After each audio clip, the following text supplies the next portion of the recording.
You bought a game and made some copies to sell over the internet. Now US Marshals and the IDSA are standing outside your door.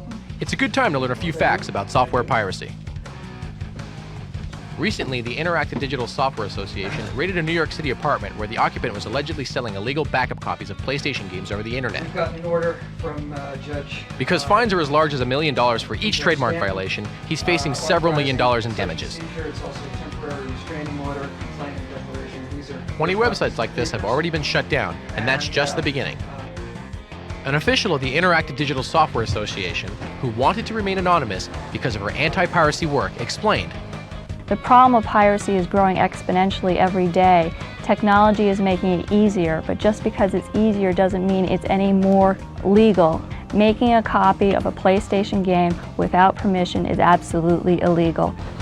I was using these as backups for people who own the original copies. I mean, and I had no aware that, because I read, I had a disclaimer and everything.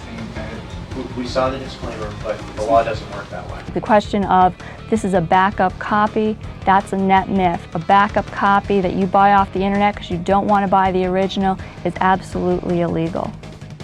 You people who make or buy illegal copies think about who's really getting hurt. One group is the developers, gamers like yourself who put in 12 to 16-hour days for a year or two to develop a game at a cost of over $1 million.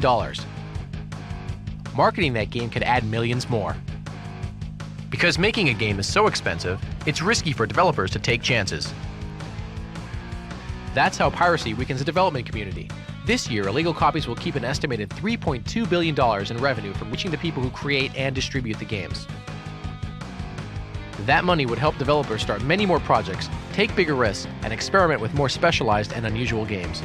So who does piracy hurt the most? Ultimately, all gamers and the quality of the video games themselves. Here's how the game community is striking back.